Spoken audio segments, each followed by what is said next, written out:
Welcome to a land seen like never before. An aerial adventure over epic landscapes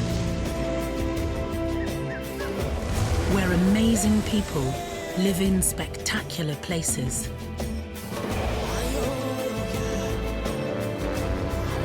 Alongside some of the world's most iconic wildlife. It's time to see Africa from above. This is Ghana, a land of sun-baked savannas, ancient kingdoms, and sunken forests. Home to hidden treasures, marine riches, and unique traditions. It's a vibrant, creative place where people see opportunity everywhere. This is Ghana, from above.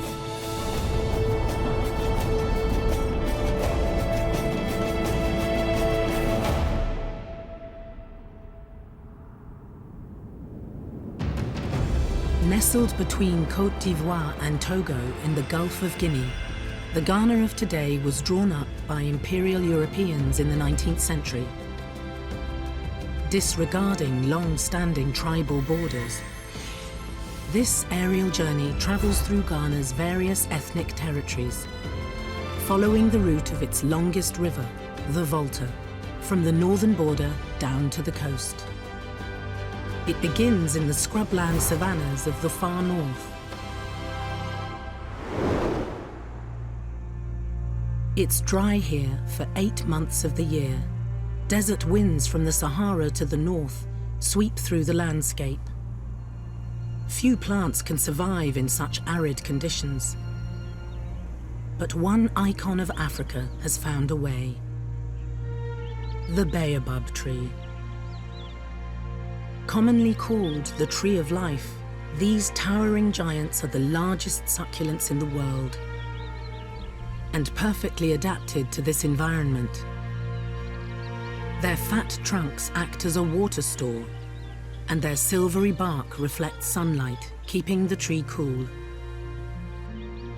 Ghana is home to 6 main ethnic groups, each with their own languages, beliefs, and cultures. The Gurunzi tribe populate the northern savannas, and baobab trees are central to their way of life. Atibeyuro is one of 900,000 Gurunzi people living here. Every year, she and the women of her village head out to harvest baobab fruit, bark, and leaves for making food and medicines.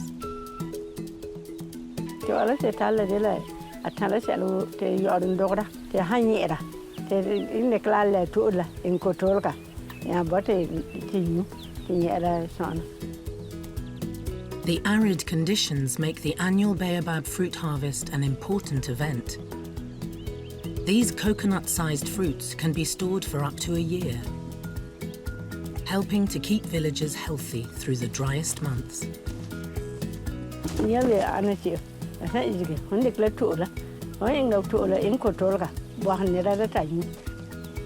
Reaching the highest fruit is a challenge, especially when you've got an audience. But it's worth it in the end. Powerful natural medicines like these helped earn the Gurunzi people their name, which translates as iron cannot penetrate. As well as being a vital source of nutrition, the baobab holds deep spiritual significance for the Gurunzi.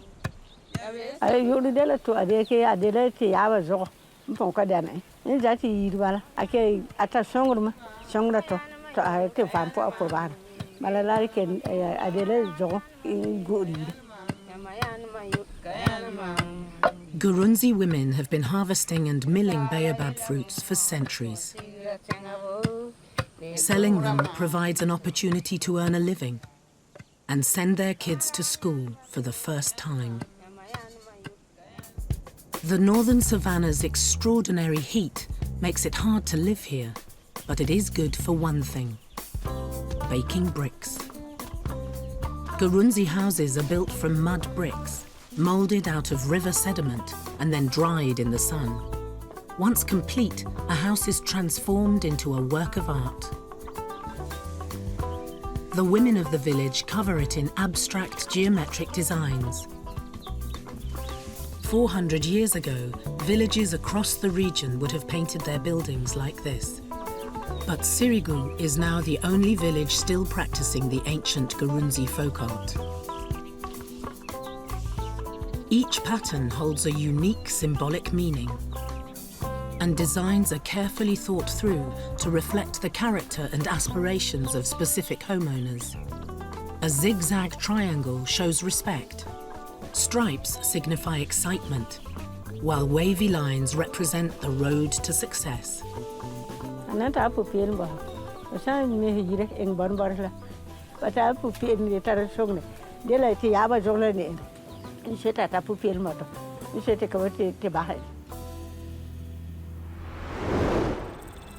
As it travels south, the River Volta curves westward and is fed by tributaries from Ghana's iconic savannah forests.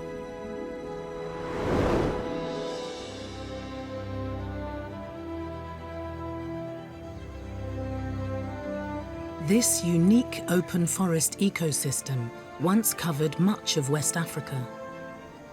Today, one of the largest remaining fragments can be found in Mole National Park. Mole Park was established in 1958, just a year after Ghana attained independence from the British. Today, it brims with wildlife. One of the forest's most charismatic residents are black and white colobus monkeys. In some parts of Ghana, these monkeys are believed to be the reincarnations of people's ancestors. But here, they're just another primate trying to get by.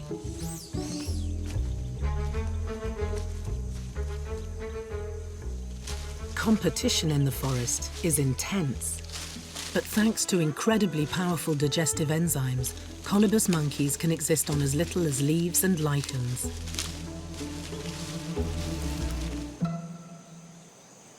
The climate in the Mole forest is less arid than the northern savannah, but only slightly. And the park's animals must rely on just a few watering holes to survive the dry season. This makes them vulnerable, as bushmeat poachers know where to find them.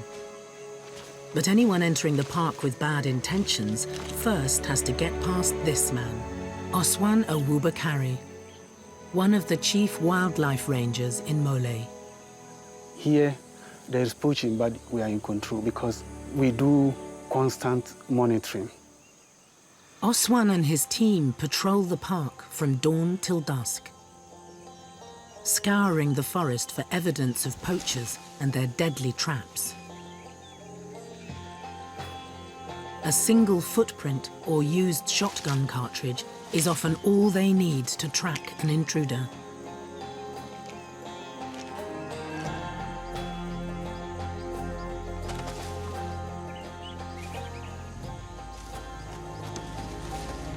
But with over 4,500 kilometers to patrol, they also rely on motion sensor cameras to help act as eyes and ears around the park. We use most of our technique on the boundary lines, where you have to check whether there's movement into the park.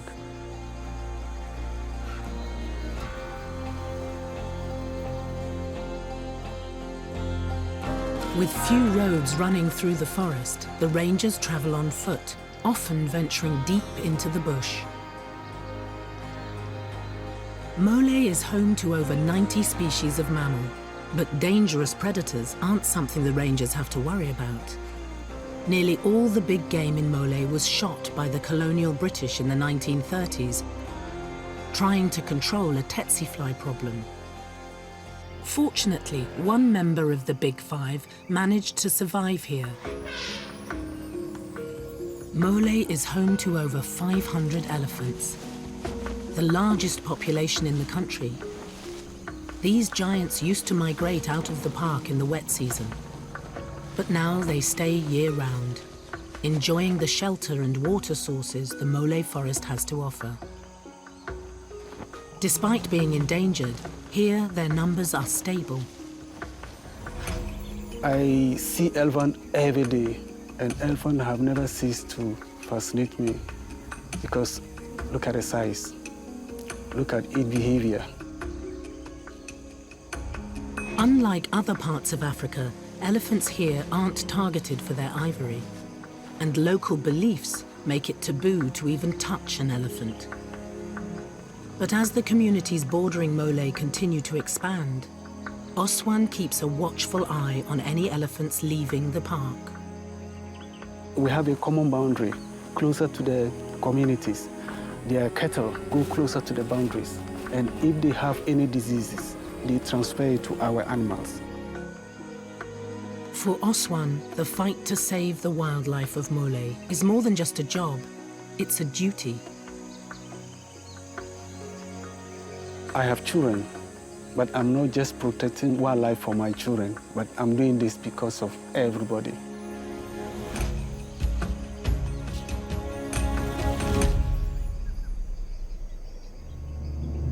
At the southern border of Mole National Park is the bustling town of Larabanga. Nestled at the heart of its narrow, winding streets lies one of the most important religious sites in all of Ghana, the Larabanga Mosque, known to many as the Mecca of West Africa. Dazzling like a jewel in the dusty landscape, this mud brick building has endured for nearly 600 years, albeit with the help of several reconstruction projects.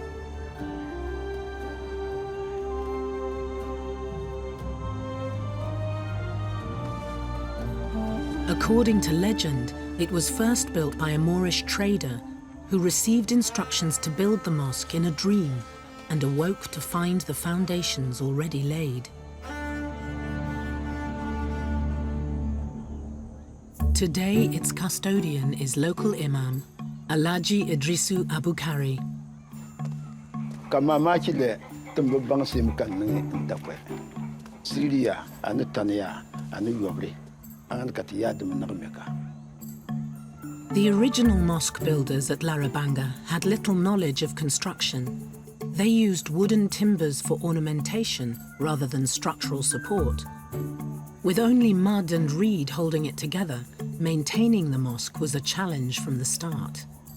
Ne kadayi lumi katigugo meka. Gwamnati ndanti enundika meka block. Kwamye ni pakusaka. Simba insupakala nalale. Despite its regular need for repair, the Larabanga Mosque has endured flood, drought, and local warfare over the centuries, and it continues to be a source of faith and inspiration to the people of Ghana and Muslims across Africa.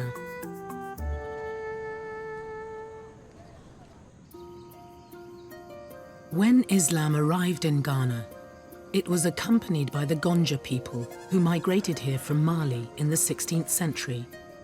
Many settled in the northern savannah forests, and some still sustainably harvest the forest's resources, like Albukari Udine. The Gonja have a rich oral history, and ancient knowledge of plants has been passed down through the generations for centuries. I know the forest through my grandfather, who teach my dad and I learned from him. The savannah forest contains over 300 species of medicinal plant. Wild bohemia is a natural antiseptic, while the tamarind tree is used to treat stomach and liver problems. And shea leaves and fruits are used for skin conditions. But medicine isn't the only gift to be found in the forest. Everybody likes honey. The Gonja used to collect honey from wild hives, but this involved burning the tree and killing the bees. Now they use beehive boxes. That's how you can do it without killing the bees. African honeybees have a reputation as killers due to their tendency to swarm and sting in huge numbers.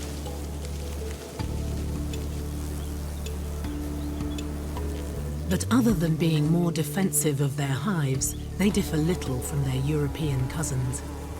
And as one of the chief pollinators of the forest plants, they are vital to maintaining this ecosystem, as well as the local economy. Honey harvesters like Albuquerque have installed hives throughout the forest. And over 1,000 kilograms of raw honey comes out of Mole each year.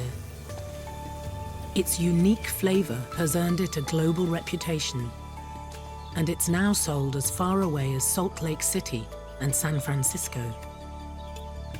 Collected honey is a source of good income to me because it helps to support my educational background.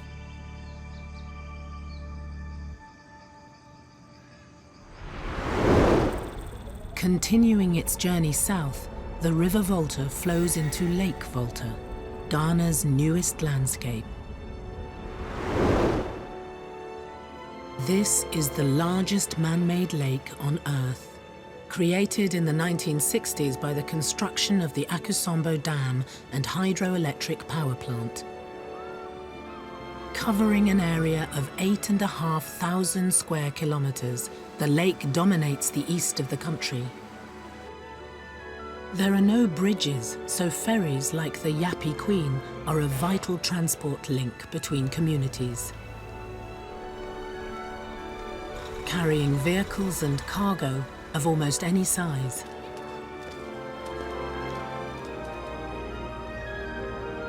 The 200-kilometer journey down the lake takes up to 30 hours. But passengers are well looked after.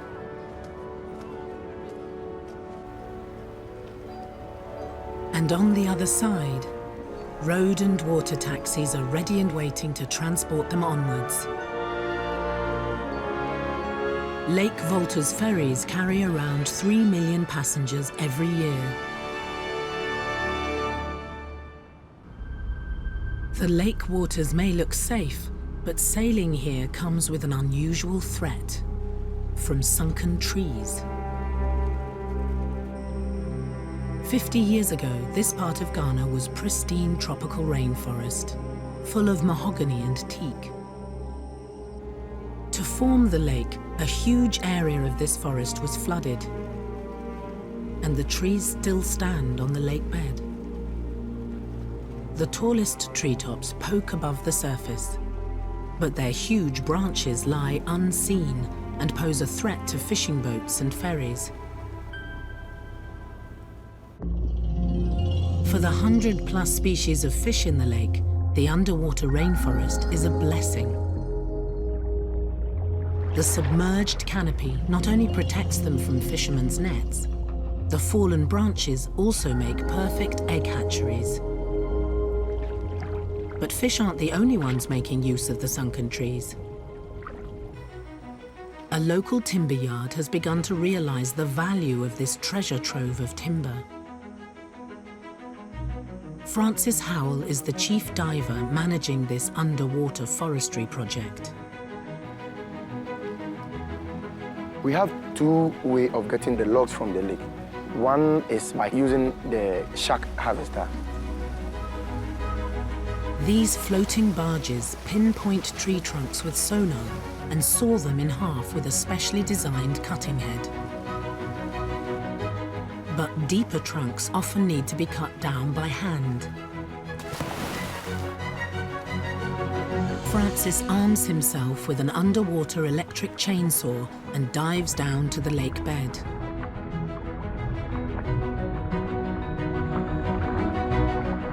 Sometimes it's scary due to the depth we go.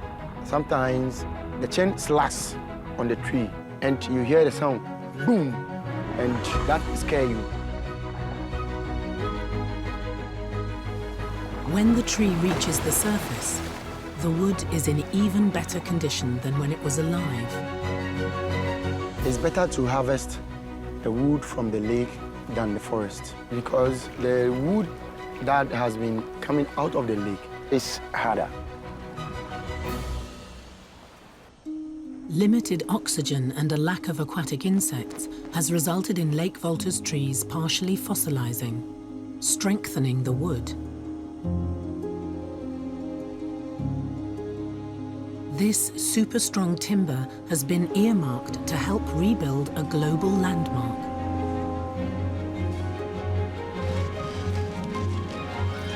It took around 1,300 trees, mainly oaks, to build Notre Dame in the 12th century.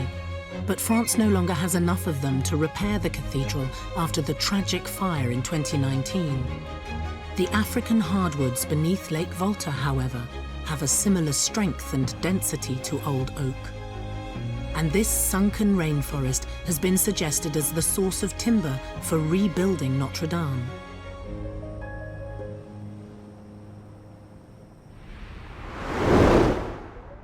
West of the lake, a band of rainforest stretches across Ghana's Ashanti region. In the 16th century, these hills were the heart of a powerful empire that reached from Côte d'Ivoire to Togo. Ruled by the Ashanti kings from the ancient capital of Kumasi. The British seized control here in 1902. But the Ashanti people still call the city home and form the largest tribal group in Ghana. Although much has changed in Kumasi since the fall of the empire, one ancient Ashanti tradition still remains: Kente weaving. Kente literally means whatever happens to it, it will not tear. The strip weaving method to create it has existed in West Africa since the 11th century. Eric is one of the few remaining master Kente weavers. Kente weaving is more or less geography and mathematics. Sometimes you add some, then you subtract some from it to create your own design. Both hands and feet are needed to operate the Kente loom. And weavers spend years mastering the most complex designs. Even if you're an expert, it takes up to 3 months to produce just one piece.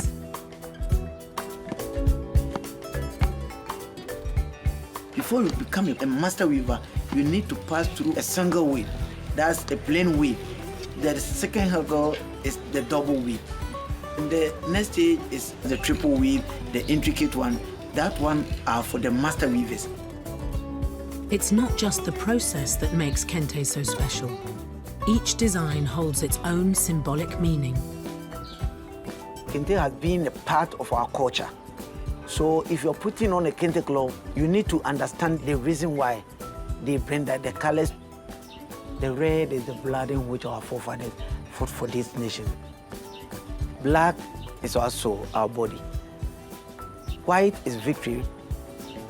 Blue means the sky should be the limit of your every endeavor. So all these colors do mean something. The history and metaphors woven into each design determine whether it's fit for a festival or a funeral, a child or a chief. 400 years on from the Ashanti Kingdom's heyday, demand for its iconic cloth shows no sign of waning.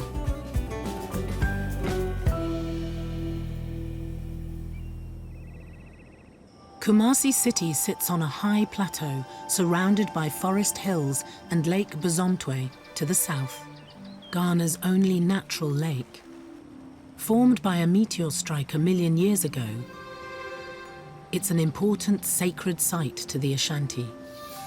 But when the British came to power, their eye was on the land surrounding it. The ground here is riddled with gold seams. More gold comes out of Ghana than anywhere else on the continent. But the Ashanti Hills are also the source of another billion-dollar product that's been enjoyed in one form or another for over 4 millennia. Cocoa. Farmers like Akua supply cocoa to some of the world's largest chocolate companies. Ebi also so na wia ne boyi de a aya nenu. E wo sam sesa na me de ko shell na me ko kalije misika. Cocoa is a sensitive plant that only flourishes in a narrow band of countries 20 degrees north and south of the equator. The Ashanti region's wet tropical climate provides the ideal growing conditions, and the colonial British began farming the newly introduced crop on a massive scale. Ya sase no eye eboa cocoa dua. Cocoa trees take 5 years to mature, but once they're bearing fruit, they'll continue for decades. The fruit pods are harvested just as they start to ripen. The beans are then cut out and left to ferment under banana leaves before being dried in the sun. Cocoa farming is a labor of love. Akua turns the beans constantly to dry them evenly and slowly, crucial for preserving their chocolatey flavor. Beans with imperfections are carefully picked out, but none will go to waste.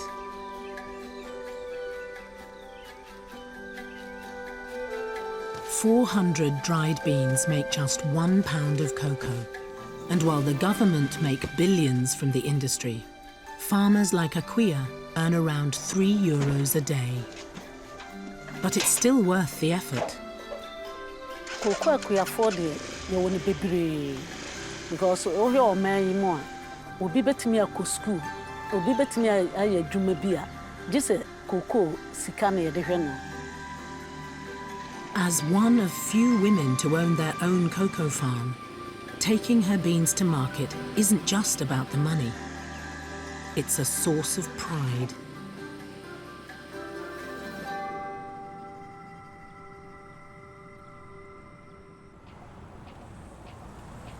The rich resources of the Ashanti region account for 96% of Ghana's exports and have made Kumasi an important trade hub. Flying over the landscape, huge fuel and cargo trucks can be seen constantly rumbling back and forth between the gold mines and cocoa factories. In this part of Ghana, you'll often find an unconventional driver behind the wheel. Meet Jessica Dautu. She's a driver for Ladybird Logistics, the world's first all-female fuel transport company. The problem is the men siphon the fuel, and some of them, they drive recklessly, whilst we, the ladies, we drive carefully. Since Ladybird started 4 years ago, its workforce has tripled. While less than 1% of Ghana's transport industry are female, women like Jessica are changing attitudes. And when we started, the men were like, how can a lady drive this kind of big truck? So they gave us a tough time.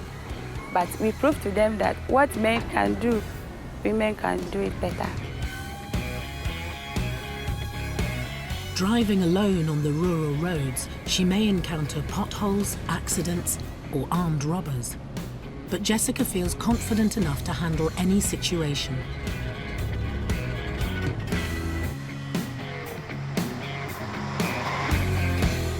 Even in my relationship, I don't allow men to look down upon me, because the mere fact that I drive a truck should tell you, the man, I'm serious. The story of Ladybird Trucking is empowering Ghanaian women, and more are choosing to get behind the wheel. I feel happy driving, especially when I get to the villages and towns, when the pedestrians start shouting and waving at me. In fact, I love my job.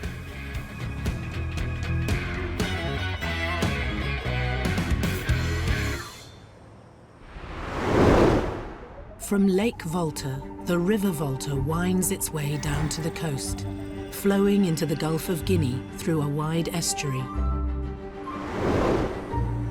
The islands of the river estuary are a tropical paradise, home to luxury hotels and celebrity villas.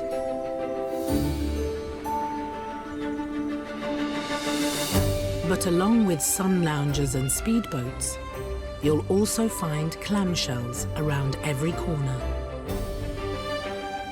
Truckloads of them. The estuary has one of the largest concentrations of clams in all of Africa, and the local economy revolves around them.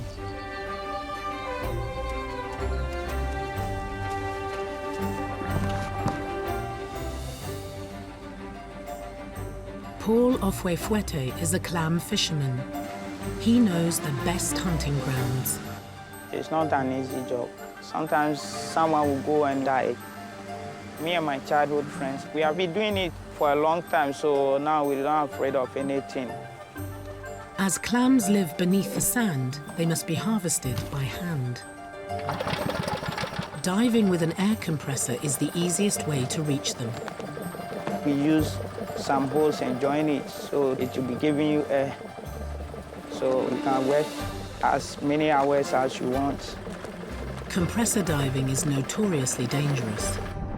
Paul and his colleagues are careful not to dive too deep.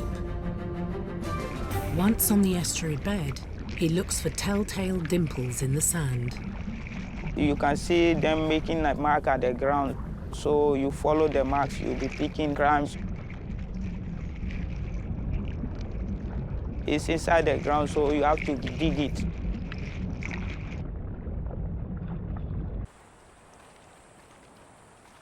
Paul and his crew catch around 130 kilos of clams a day. And it's estimated over 8,000 tons of them come out of the estuary each year.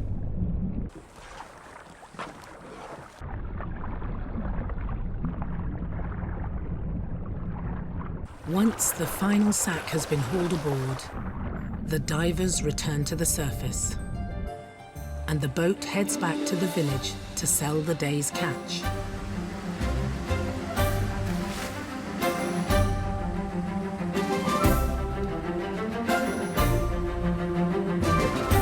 When the fishing boats return, women are waiting to take the clams off their hands. But only for the right price.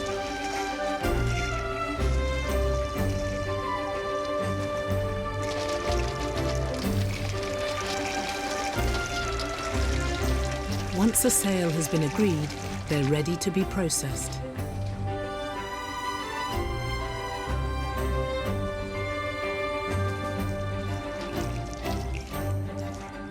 The most valuable part of the clam is the meat, which fried, boiled or dried is the main source of protein here.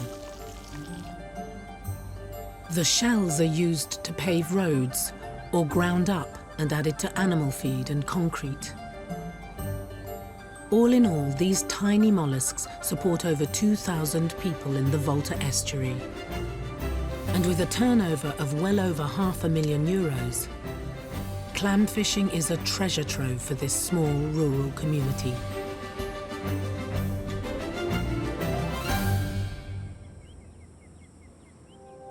But amongst the islands and inlets of the estuary, even greater riches can be found.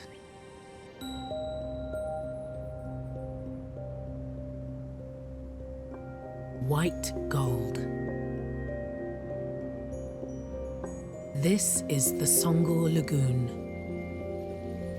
Once a wetland, it's now a vast salt mine.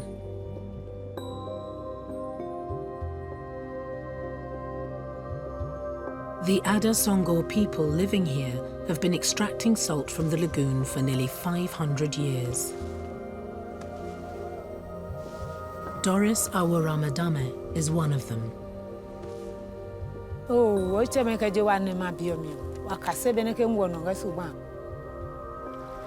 Over the hot summer months, seawater in the lagoon evaporates, leaving behind salt, for the miners to carefully scrape up and pile into gleaming mounds. Oh, one kakio. Anyana jengum wami 100 bags kasi. The salt here is some of the purest on earth, and each year 400,000 tons are extracted by hand. Yana se wa bi me hunu wa neska, ni wa kechiche me ka chicha. Wa halepe wa bi nge school ba wu na nge ya. Ko kechoka ngese na mike yawo. The lucrative potential of the lagoon has drawn the attention of industrial salt companies, and Doris and her community face an uncertain future. But for now, life in the Songor Lagoon continues, the same way it has done for nearly half a millennium.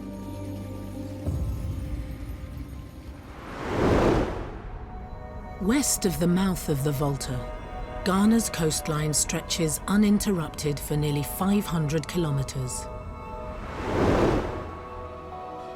European traders first arrived on the coast in the 15th century and named it the Gold Coast, after its primary export. Portuguese, Dutch, Danish, and the British soon established permanent bases along the coastline, as did local people, drawn by the prospect of trading with the foreigners. Over the centuries, what began as a cluster of European trading posts developed into the city of Accra, Ghana's bustling capital.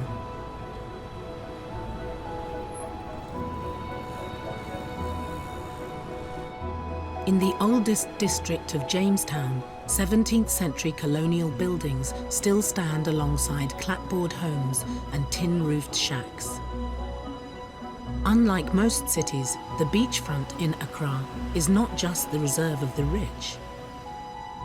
Some of the city's poorest communities are found by the sea. These neighborhoods have a long history of fishing, but in the district of Bukum, they're making history through something else. Boxing.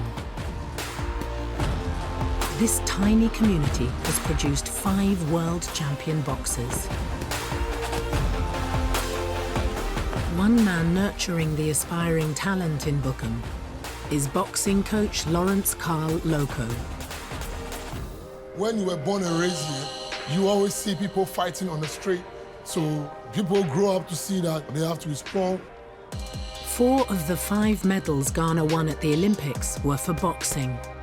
And stories of local boys from Bukum rising from obscurity to become global stars are an inspiration to sportsmen everywhere, but nowhere more than to the next generation in Bukum.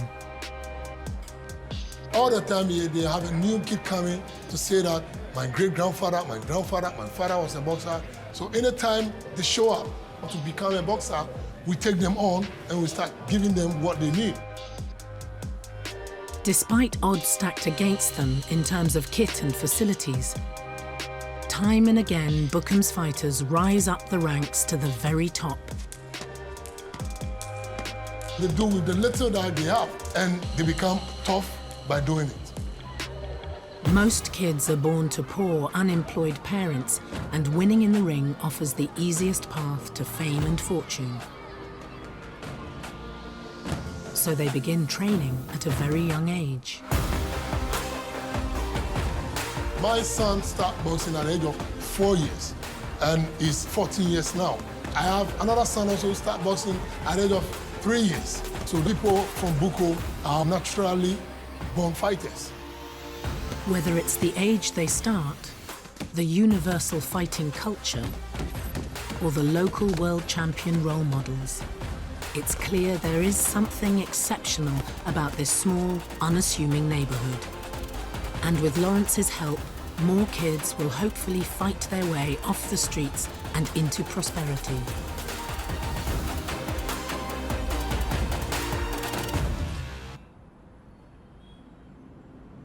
Accra boasts many districts, but at its heart is an area few dare venture into. Agbogbloshie. the world's largest electrical dump and one of the most toxic places on Earth. This area used to be a wetland, home to breeding birds, and some still return to nest amongst the computers, phones and fridges, nearly 85% of which come from Europe. But one man's junk is another man's treasure, and this digital graveyard is home to a thriving community of urban miners. Old electronics are full of precious elements like gold, silver and cobalt. You just need to know how to find them.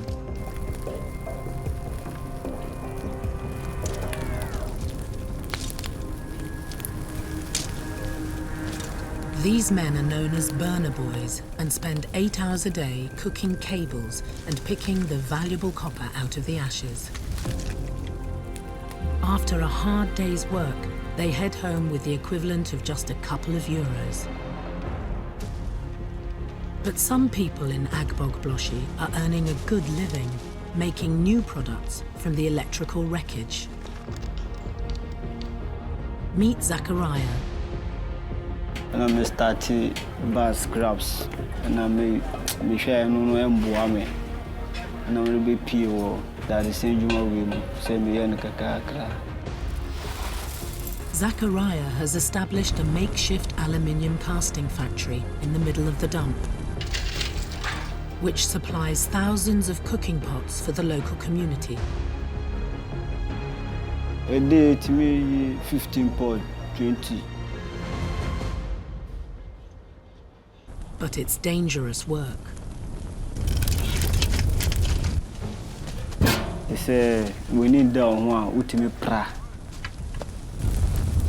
This is an meteoroids now in case we shape a bois. Zachariah isn't the only one thinking creatively about the waste here. A network of self-taught engineers are transforming old TVs, fridges and car parts into everything from welding machines to cooking stoves. This ingenuity is changing the story of Agbogbloshie, from one of toxic dumping ground to improvised open-air manufacturing hub.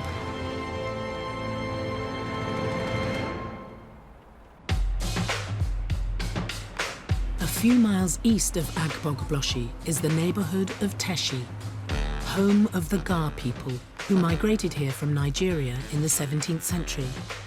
The Ga have become famous for a particularly unusual tradition. These colourful sculptures aren't for advertising or an open-air art gallery. They're coffins. The Ga believe that your coffin should represent your profession and position in society, to ensure you get the right treatment in the afterlife. A fish for a fisherman, a sports shoe for a football player, or a chili pepper for a vegetable farmer. Colourful displays like these can be spotted from the air all along this stretch of Accra's coast road. One of the most popular coffin designers is master carpenter Eric Bapo Ogote. A coffin talks about the life of the person. So if I die, because I'm a carpenter, definitely they will use a saw or a chisel or a hammer. Eric takes up to a month to complete each coffin and charges around 400 euros, a small fortune to local Ghanaians. But funerals for the Ga tribe are often more extravagant than weddings, with the focus on celebrating the deceased, as well as signalling their social status to the gatekeeper of the afterlife. Some of the coffins are particular for the chiefs, lion, eagle. It doesn't matter the amount of money that you have. There's no way you can use that coffin if you are not a chief. These works of art will all ultimately be buried. But in the meantime, they are a colourful beacon in the grey landscape of eastern Accra.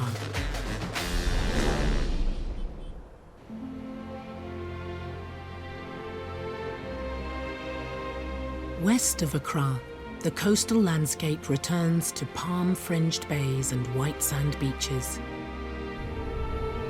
Over a quarter of the population live on the coast. And in most communities, like the town of Elmina, life revolves around fishing.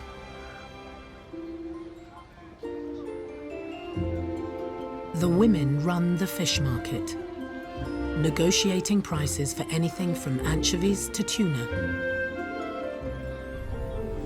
While traditionally, it's the men's job to bring in the catch. Like his father and grandfather before him, Francis Annan has been fishing in Elmina his whole life. My brother about 5 or 6 in school we so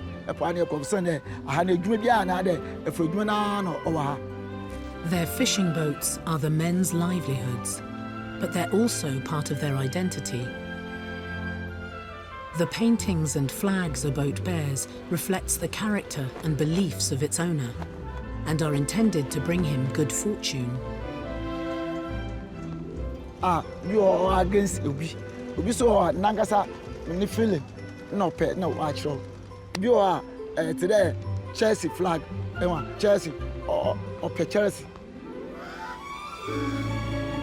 Francis heads out to sea every day of the week except Tuesday, when it's taboo. A long-standing tradition that gives the fish stocks a chance to recover. Upwelling nutrients from the Gulf of Guinea support a huge diversity of fish here. Yeah, shrimps, cassava fish, sole. Local people have been sustainably fishing these waters for millennia. But recently, fish stocks have plummeted. And the reason can be seen on the horizon: illegal foreign trawlers. Their nets are much bigger than the locals and can hold the equivalent of 10 jumbo jets in fish. The ancient fishing culture of Elmina is now threatened by the trawlers' indiscriminate plunder. But Francis and his colleagues are fighting back. Fishes are now free, or two friendly before, or two over, or batchwan, or you won't never be. Now, was one call, Sunday, or Prima was saying, Apple.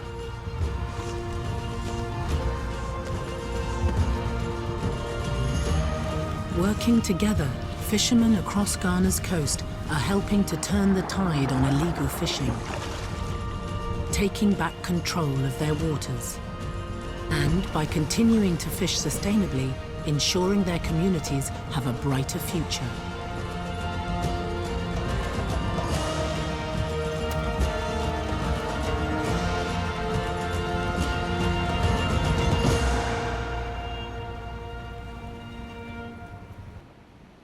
In Elmina, the fight to protect Ghana's fishing trade from foreigners is spurred on by a looming monument of another, more sinister trade. Elmina Castle, one of the oldest slave castles in the world. First built in 1482 as a Portuguese trading depot, it became one of the principal centers for the transatlantic slave trade, shipping out hundreds of thousands of human cargo for more than 2 centuries. Originally, the storerooms were built to house gold and ivory. But as the slave trade intensified, they were converted into dungeons, where 1,000 people were held captive in a space designed for 200. With no water or sanitation, the cramped, filthy conditions led to outbreaks of malaria and yellow fever. But any attempt to escape was punished with death. After 3 months, the captives who survived the appalling conditions were finally taken to the boats, leaving their homeland through this, the door of no return. 30,000 enslaved people a year left this coast forever. But now their descendants are returning. Elmina Castle has become a national museum, and important pilgrimage site for the families of those that passed through its door of no return.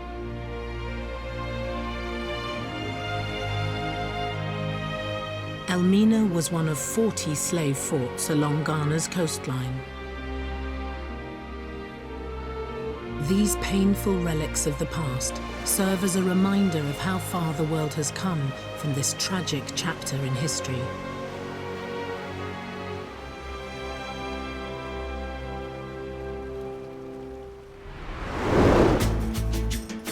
This stunning coastline, together with Lake Volta, the rich hills of Ashanti, and the northern forests and savannah, come together to form an extraordinary country where the creative spirit of the people shines through, seeing opportunity in everything, from sunken trees and seawater to clams and old electricals, celebrating their rich history and iconic wildlife. They continue to fight for a better future in this jewel of West Africa.